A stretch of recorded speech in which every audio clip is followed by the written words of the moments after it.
Bonjour tout le monde, bonjour partout. Alors, comment que ça marche? C'est bien, c'est parti. Merci pour l'invitation. Et puis, oui, comme le disait Julie, les droits culturels, c'est une question que nous nous sommes posés assez longuement à Bretagne Culture Diversité. Et ça a été l'occasion de superbes rencontres. Et déjà, ça, c'est un bon point. Alors, que sont les droits culturels? Je suis désolé parce que c'est pas très drôle après le petit déjeuner. Mais c'est intéressant d'aller au-delà du mot lui-même et d'essayer de comprendre comment ils sont arrivés dans le droit international et que recouvre cette notion. Alors, on y rentre d'emblée, je m'excuse, sans autre préavis ni préalable. Pour vous donner une petite idée de ce que ça peut donner dans la bouche d'une élite dont parlait Bertrand, voilà un peu une présentation qui est celle résumée d'un Patrice Meyerbeer dont on va rencontrer la figure tout à l'heure. Ça peut paraître plein de mots plein la bouche, quoi, des mots valises qui peuvent nous faire, oui, rêver, c'est beau. Tout ça, on ne peut pas être contre, on ne peut pas être... Est-ce qu'on est pour? Ben, pourquoi pas? Mais bon, ça veut dire quoi? Les droits culturels font partie des droits de l'homme. Bon, on va expliquer ce que c'est. Ils désignent les droits et libertés pour les personnes, seules ou en commun, de vivre leur identité culturelle et de participer à la vie culturelle de leur choix. S'il y a quelqu'un qui est contre, personne. Donc on peut avancer. D'où vient cette notion? Nous sommes à la fin de la Seconde Guerre mondiale. Il y a eu des atrocités que tout le monde connaît. Naissent l'UNESCO, naissent l'ONU, l'UNESCO dépendant de l'ONU, et avec ce discours partagé, est-il universel, c'est encore autre chose, mais partagé, plus jamais ça. Non à la barbarie, et pour dire non à la barbarie, naît, c'est pour moi, non, naît une déclaration universelle qui va s'appeler la Déclaration universelle des droits de l'homme, qui s'inspire d'autres déclarations, évidemment, qui existent avant, mais on ne va pas rentrer dans ce détail-là. Ce qui importe, c'est le non à la barbarie. C'est-à-dire que c'est une prise de position forte, mais par qui? Vous voyez déjà, j'ai noté, 5 sur 58 pays qui constituent l'ONU à l'époque, 58, hein, pas 170, 180, 58, seuls 48 l'ont voté. Les autres se sont abstenus ou ont été absents ce jour-là par hasard. C'est déjà intéressant parce que le côté déclaration universelle, vous voyez que c'est une volonté, le côté universel. Ce n'est pas quelque chose qui soulève l'adhésion unanime avec applaudissements à la fin, etc. C'est quelque chose qui se discute, c'est quelque chose pour lequel il faut se battre. Encore aujourd'hui, ces droits-là sont des droits pour lesquels on se bat. Vous avez entendu parler de cette dame qui a eu le prix Nobel de la paix dernièrement. Donc, qui se bat pour les droits de l'homme en Iran. Les droits humains, devrait-on dire, parce que, n'est-ce pas, il s'agit d'une femme qui se bat pour les droits de la femme. Donc, c'est non au mépris de la dignité humaine. Le terme de dignité est un terme qui va revenir toujours dans les textes de l'ONU et de l'UNESCO. C'est la dignité, il faudrait faire un cours de philosophie de 2 heures et de droit pour essayer de tourner autour et de comprendre ce que ça veut dire.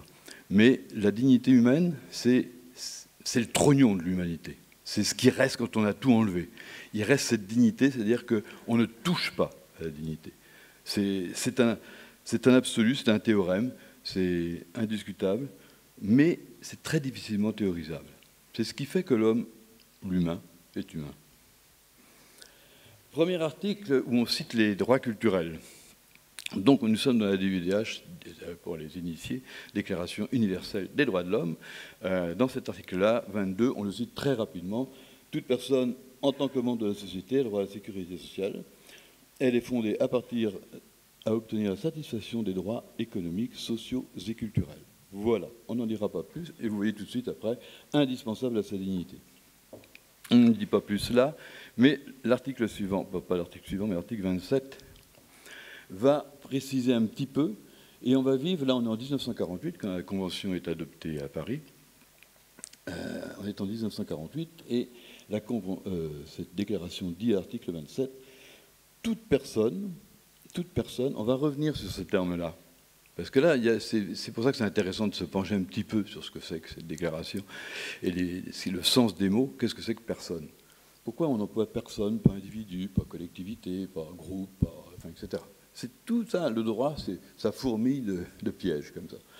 Donc toute personne a le droit de prendre part librement à la vie culturelle de la communauté, de jouir des arts, etc. etc.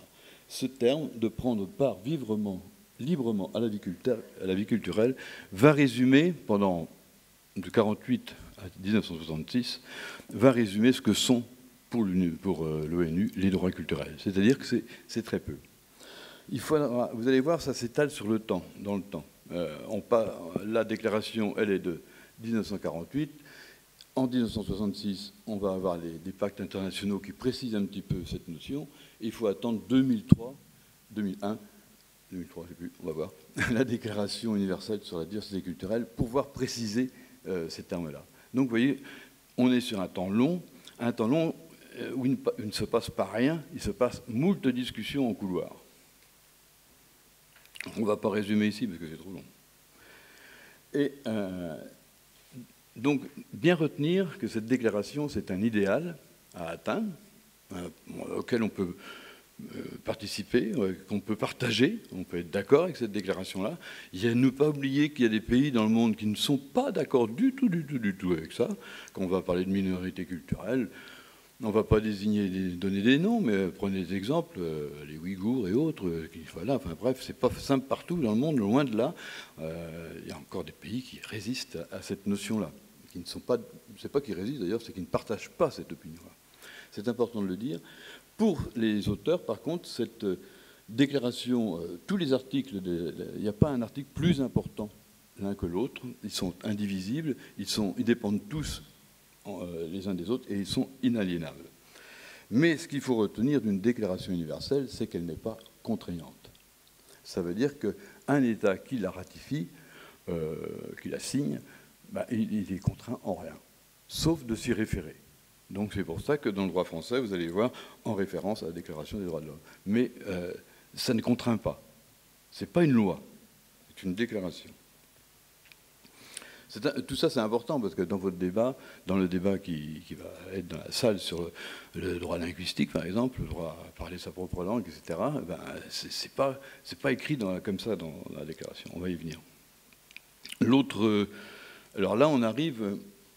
Nous avons fait un bond dans le temps, nous sommes en 1966, où il va y avoir la signature de 2 pactes internationaux dans lesquels vont se préciser un petit peu l'idée de droit culturel.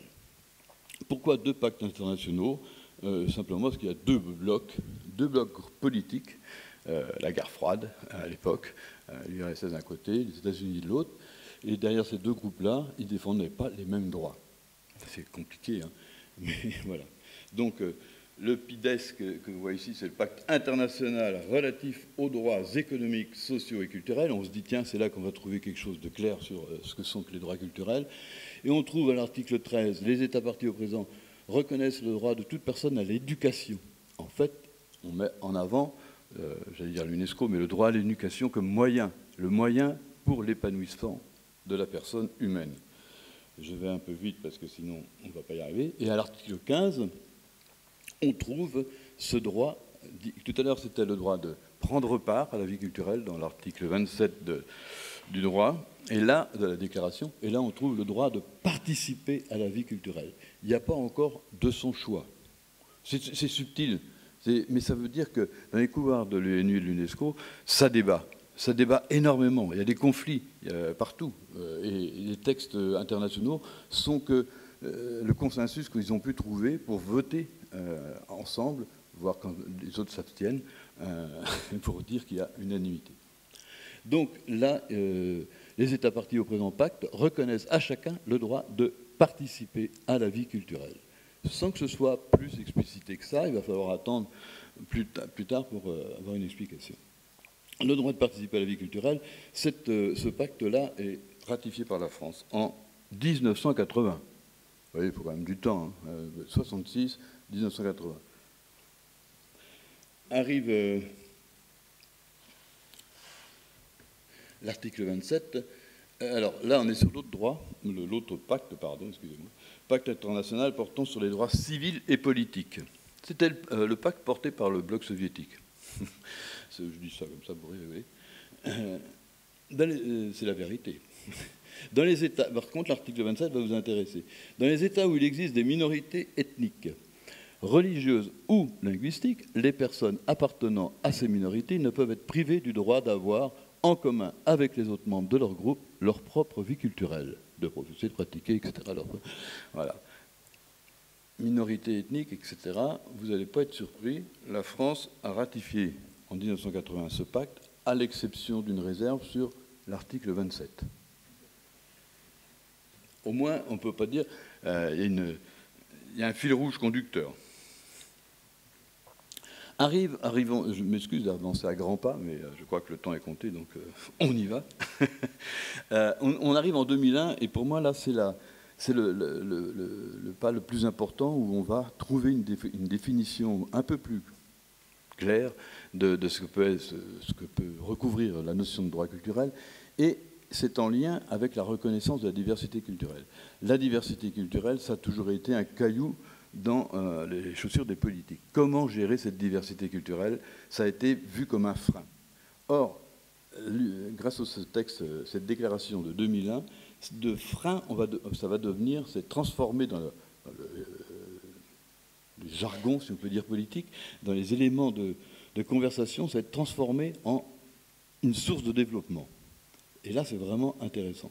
Du coup, nous sommes bien aussi, je le rappelle là, comme face à une déclaration universelle, c'est-à-dire qu'on peut la ratifier, la signer, tout ce qu'on veut, ça ne contraint pas grand-chose. Ça ne contraint pas du tout même.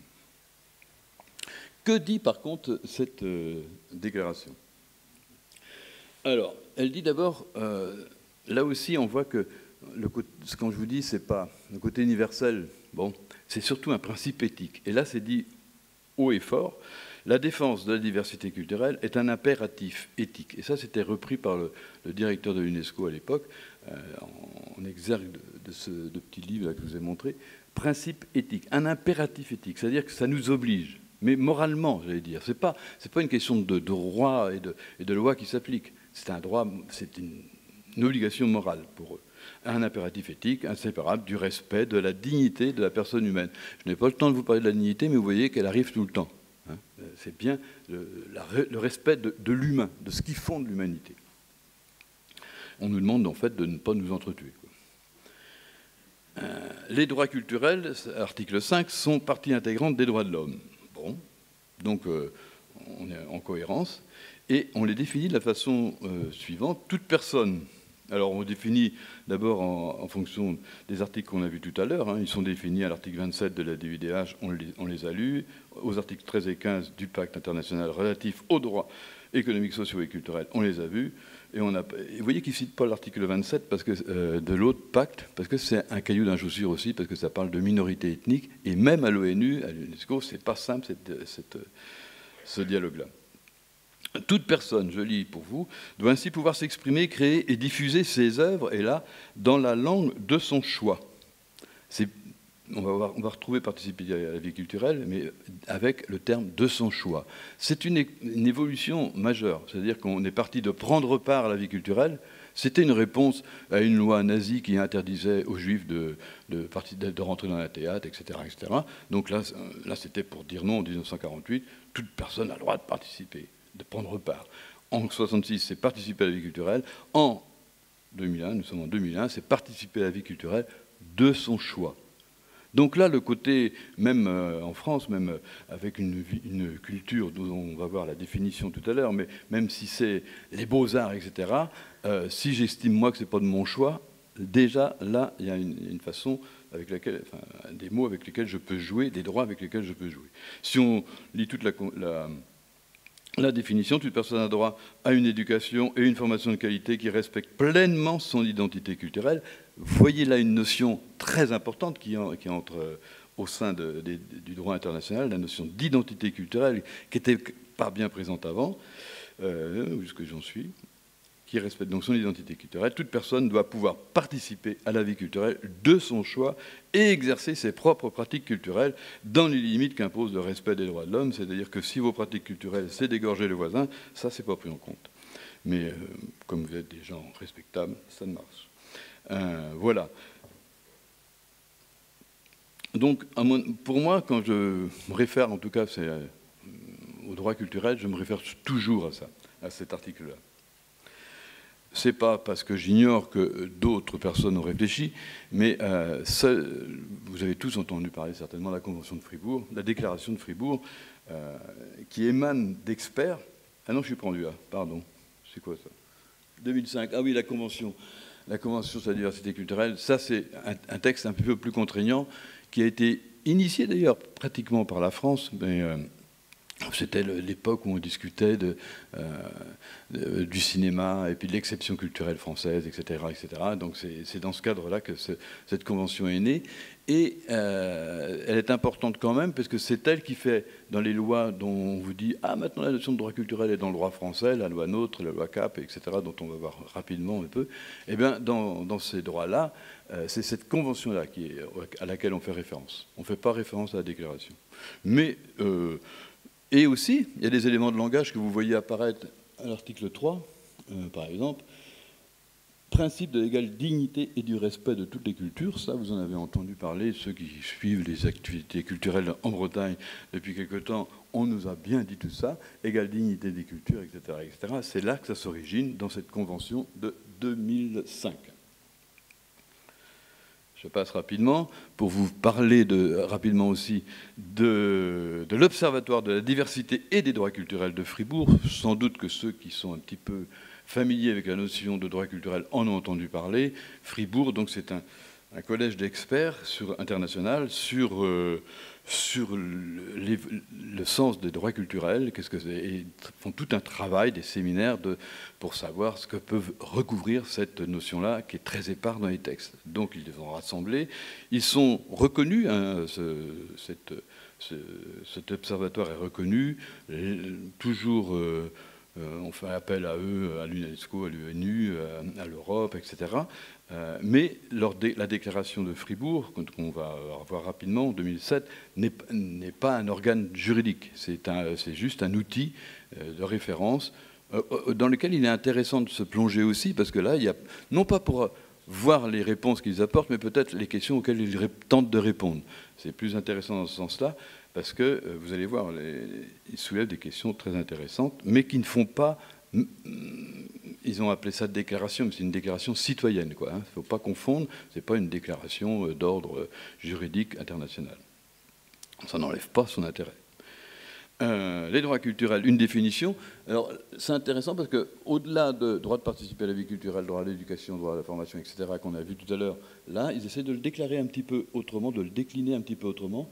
Au cœur du système des droits de l'homme, les droits culturels désignent les droits, libertés et responsabilités, nous allons y revenir, pour une personne, seule ou en commun. Vous voyez que la notion il se cache quelque chose derrière la notion de personne, de choisir et d'exprimer son identité et d'accéder aux références culturelles perçues comme des ressources nécessaires à son processus d'identification, de communication et de création. Tous ces termes-là, ils sont importants. Pourquoi? Parce que vous allez les retrouver aujourd'hui dans les textes de loi. Ressources culturelles, c'est les références culturelles perçues comme des ressources. C'est comme ça qu'on va vous parler des langues. C'est comme ça qu'on va vous parler du patrimoine. Convention de Faro, le patrimoine est une ressource. Voilà. Donc, vous voyez l'influence de ces personnes. Qu'est-ce que je voulais souligner aussi? Liberté et responsabilité. Je ne sais pas si je vais avoir le temps. Je ne vois pas le temps qui défile, Julie. 7 minutes, c'est royal. Donc, vous voyez un peu, c'est quand même hard de soulever autant de notions à la grande coup de pelle comme ça, mais bon, c'est intéressant. Eux, ils ont débattu des heures, et nous, on vous livre ça comme ça en 5 minutes, et hop, ça passe. C'est pour ça que citer les droits culturels, c'est bien, mais citer la complexité de ces droits culturels, c'est sans doute mieux. Alors, pourquoi... Bon, je passe là-dessus, paf. Non. Comment, là, je vous ai dit que même dans l'UNESCO, dans la déclaration de 2001, le terme d'identité paraissait, le terme de culture paraît. Donc il est intéressant d'avoir des définitions qui vont à ça. Et là, alors, Tout à l'heure, elle a été citée, cette définition de la culture, mais on va la relire tranquillement. Le terme là, on est pour Fribourg. Pour l'UNESCO, c'est pas tout à fait la même. Recouvre les valeurs, les croyances, les convictions, les langues, voilà, ça vous intéresse, les savoirs et les arts, les traditions, institutions et modes de vie par lesquels une personne ou un groupe exprime son humanité et les significations qu'il donne à son existence et à son développement. Bon, tu l'avais cité tout à l'heure, mais voilà. Cette définition de la culture-là, son grand intérêt, en tout cas pour nous, c'est de ne pas dire la culture, ce sont les beaux-arts, ce sont ce qui a été les grandes œuvres de l'humanité auxquelles il faut accéder. Voilà. Il n'y a plus de hiérarchie des cultures, égale dignité des cultures, tel que ça a été nommé, donc on les met à plat. Il n'y a pas une qui vaille plus que l'autre, qui vaille plus que l'autre, qui vaut plus que l'autre. On va y arriver. L'expression identité culturelle, là aussi c'est quand même drôlement intéressant. Moi j'ai été passionné à l'époque du PCI, du patrimoine immatériel, parce que dans la définition, il y avait une définition, le patrimoine procure un sentiment d'identité, et là vous voyez que ce sentiment-là, il est défini, l'expression identité culturelle est comprise comme l'ensemble des références culturelles, vous voyez, hein, par lesquelles une personne, seule ou en commun, se définit, comment je me définis, se constitue, communique et entend être reconnu dans sa dignité. Ils n'ont pas oublié le terme dignité, mais être reconnu, c'est bien ce qui nous importe. C'est-à-dire que le débat sur les langues, dialecte ou pas, la mienne ou pas, c'est d'être reconnu avec ma façon de parler. Et bien c'est bien ça dont il s'agit. Et alors, bon, on va, sur le terme de communauté, on n'a pas le temps, mais ça a été repris dans la Convention de Faro. C'est-à-dire qu'on entend, ben, je vous le dis quand même, hein, par communauté culturelle, on entend un groupe de personnes qui partagent des références constitutives d'une identité culturelle et commune. Bon. Si vous voulez aller plus loin, il y a tout ça sur un beau site, donc Déclaration de Fribourg, etc. Ils ont repéré, identifié 8 droits fondamentaux. C'est une façon de relire tous les textes de l'ONU et de l'UNESCO pour les rassembler et les résumer, si on peut parler comme ça. Mais bon, vous voyez, le droit à l'identité culturelle, c'est celui dont on vient voir. On a une définition qui va avec, ce qui est intéressant. Droit de connaître, va respecter sa propre culture. Donc ça, on est bien dans culture, il y a bien les langues, hein, bien sûr. Droit d'accéder au patrimoine culturel, droit de se référer ou non à une ou plusieurs communautés. Ça, c'est important. Droit de se référer ou non à une ou plusieurs communautés, comme ils vont dire, le droit d'en changer aussi. Un jour, je peux me sentir footballeur et le lendemain, je joue au rugby, ben, c'est pas grave, c'est juste mon goût qui a changé, qui a évolué. Droit de participer, on le retrouve, droit à l'éducation, droit à l'information, etc. Déjà les 7 minutes? Ah non, je croyais qu'il était passé, ben, ça me rassure. Merci.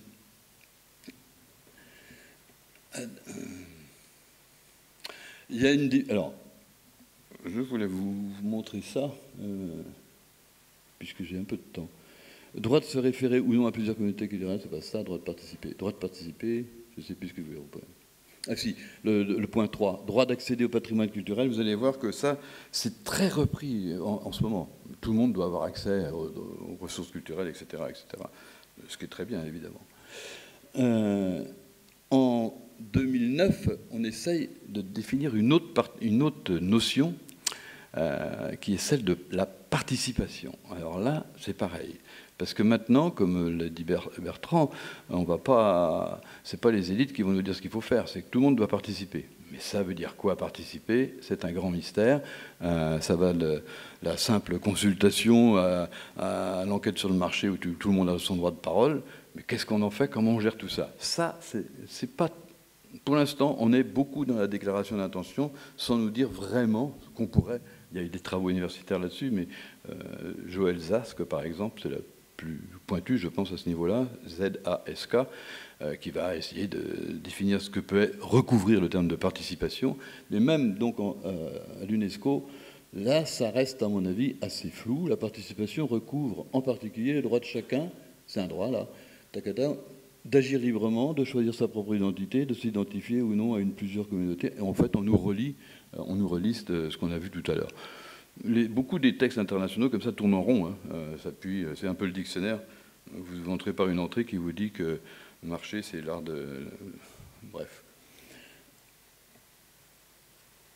Alors, ça, c'est... Parce que c'est complexe, tous ces droits de l'homme. Les droits de l'homme, l'ONU, c'est c'est doté d'un Conseil des droits de l'homme. Je vais très vite, mais c'est parce que ça vous intéresse et ça nous intéresse au premier plan. C'est doté d'un Conseil des droits de l'homme qui lui-même s'est doté d'un Haut Commissariat des Nations Unies aux droits de l'homme qui nomme de temps à autre des rapporteurs et des rapporteuses sur des thèmes spécifiques. Et il se trouve que depuis 2012, il y a il se trouve que c'est aussi que c'est toujours des femmes, donc il y a une rapporteuse sur un mandat spécial, c'est l'observation des droits culturels, aller plus loin dans la définition des droits culturels et comment ils sont mis et pris en compte au niveau international.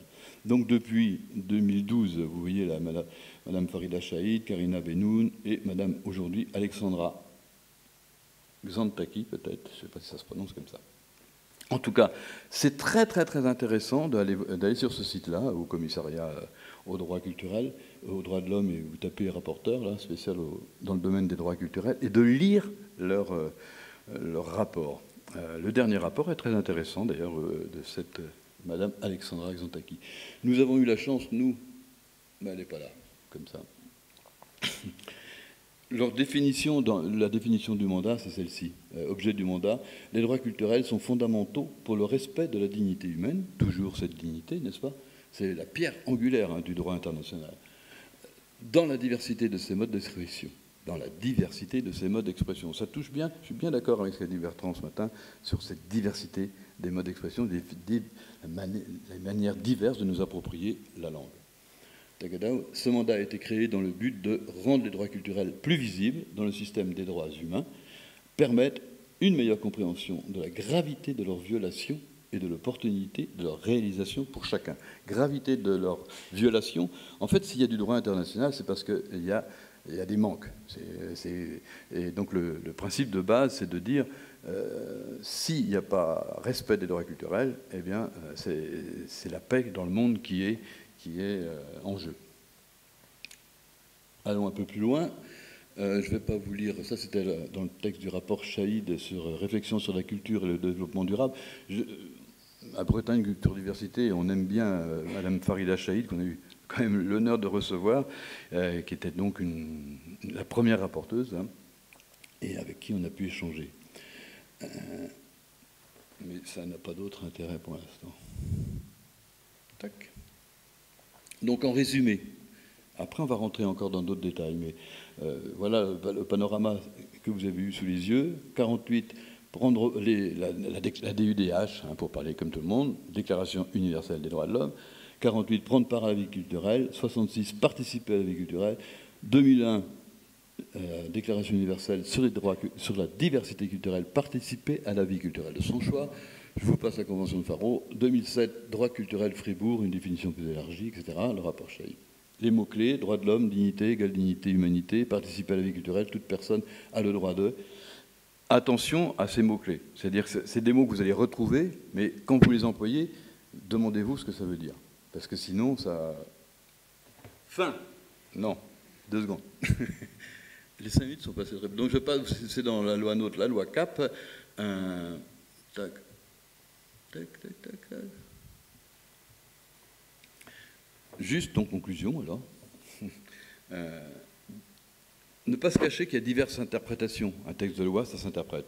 Donc il y a diverses interprétations qui vont de grosso modo d'un pôle où c'est le principe éthique, l'impératif éthique qui est mis en avant et qui est développé dans la Convention de Fribourg, et un pôle beaucoup plus restreint qui va nous parler d'accession à la diversité culturelle, de participer à la vie culturelle de son choix, voire maintenant participer à la vie culturelle et de participer à la diversité des vies culturelles. Ça, c'est quand même une notion qui est intéressante aussi, participer à la diversité des vies culturelles. Il n'y a pas une vie culturelle, mais des diversités. Et je vais conclure en vous disant que, eh bien, si tout ça chemine dans votre cerveau et dans les discussions à venir, il est tout à fait possible, mais là c'est au niveau national, je pense qu'il faut le faire, peu importe, à vous de trouver, c'est aussi voir avec des compétences juridiques, mais il est tout à fait possible d'interpeller ce Haut Commissariat des droits de l'homme et d'interpeller la rapporteuse aux droits culturels sur la situation des langues que vous baptiserez régionales ou pas, en France. Et du coup, pour en avoir discuté avec une autre dame qui travaille à ce commissariat, là, Johanna Bouchard, c'est pas que ça se déclinera pas en loi, ça se décline pas en amende, etc., mais en mauvaise publicité. Et les États n'aiment pas du tout qu'on les interpelle sur leur façon de faire et qu'on vienne dire quel est l'état de votre politique vis-à-vis des langues dites régionales, par exemple. Voilà. Écoutez, je vais arrêter là et je vous remercie de votre attention.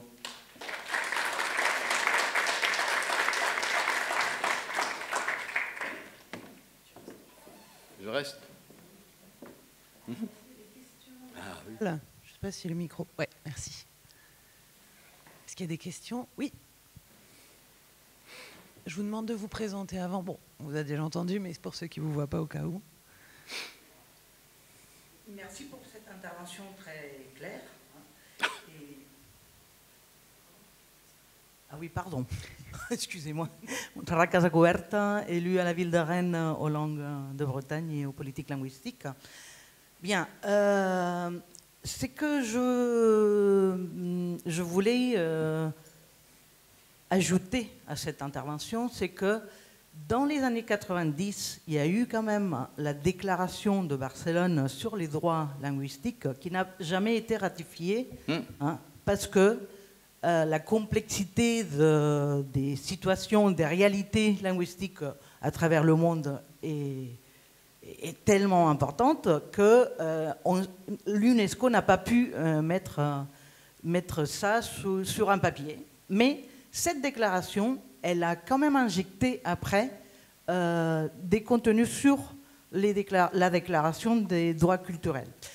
Moi, je me demande toujours pourquoi les droits linguistiques seraient toujours attachés aux droits culturels. C'est-à-dire qu'il y a une notion de droit linguistique qu'on aurait intérêt à promouvoir au-delà des droits dits culturels. Parce que moi, j'apprenne le breton, ce n'est pas une identité à moi. C'est un droit linguistique, mais peut-être pas culturel. Vous voyez ce que je veux dire? Je vois que c'est le débat. C'est un débat. C'est un débat. Non, je pense que nos langues auraient intérêt à faire cette distinction pour pouvoir inclure beaucoup plus de droits citoyens dans la conception de la préservation des langues. Je ne sais pas si je m'explique suffisamment. Alors, je peux me permettre de tenter de répondre, parce que je ne suis pas juriste, sur l'intérêt d'avoir des déclarations proprement sur les langues et des déclarations des droits linguistiques, etc. Il y en a à l'UNESCO, mais elles sont toujours en débat justement sur cette notion que vous soulevez, et c'est un débat, donc je ne pense pas qu'on va le trancher, mais la langue, à un moment de temps, on va dire c'est bien un élément de la culture, à un autre moment, quand ça ne les intéresse pas, on va dire la langue vecteur de la culture, mais c'est qu'un moyen, voilà, qu'un outil. Bon, tout ça, c'est une évolution des définitions en marche, un travail intéressant, et je pense que la notion de culture telle qu'elle est définie là par Fribourg, par exemple, arrive à contourner cette difficulté-là, la langue étant inclue dedans. Mais bon, ça peut ne pas vous satisfaire. Deuxième point, pourquoi à l'UNESCO, j'ai pas eu le temps de le dire tout à l'heure, mais c'est cette notion de personne. Il y a un débat très important, parce qu'il y a eu des communautés linguistiques qui ont revendiqué leurs droits linguistiques à l'UNESCO. Le problème, ça bute sur le terme de communauté, si vous voulez. Ça, c'est certain. Et, de groupe. Donc, qui est le porteur du droit pour l'ONU? Le porteur du droit, c'est la personne. Ce n'est pas la collectivité, ce n'est pas l'individu. Ce n'est pas l'individu, c'est la personne. Même si cette personne n'est pas très bien définie. On la sent entre l'individu et le groupe, on la sent attachée à un groupe, elle n'est pas indépendante d'une vie collective, elle n'est pas résumée à son individualité, parce que sinon on a peur à l'individualisme, etc. Et là, Meyerbeer, il vous dit, les droits culturels, c'est le droit des autres. Et là, c'est vraiment intéressant, parce que ça nous décale de notre égocentrisme, etc. Donc voilà, s'il n'y a pas aujourd'hui une réponse de l'ONU à votre question en d'autres termes de droit linguistique plus fort, etc., c'est sur ça bute et ça achoppe sur cette notion-là. Mais je pense que la notion de personne est très très intéressante. Est-ce qu'il y a d'autres questions dans la salle? Oui. Donc pareil, n'hésitez pas à vous présenter. Alors Philippe Blanchet, sociolinguiste à l'Université Rennes 2. Je ne suis pas du tout spécialiste des droits culturels, même si ça m'intéresse beaucoup et j'y ai appris, merci.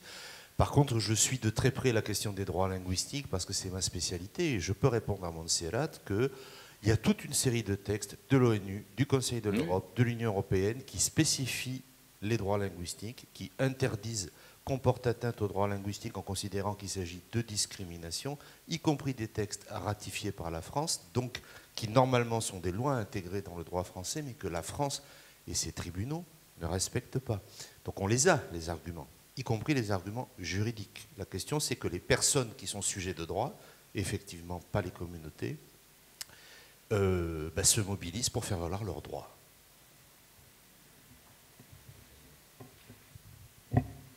Merci pour ces précisions. Charles, merci beaucoup pour ton intervention. Le maître du temps me dit que nous allons passer à la conférence suivante. Eh bien, bonne suite à la journée.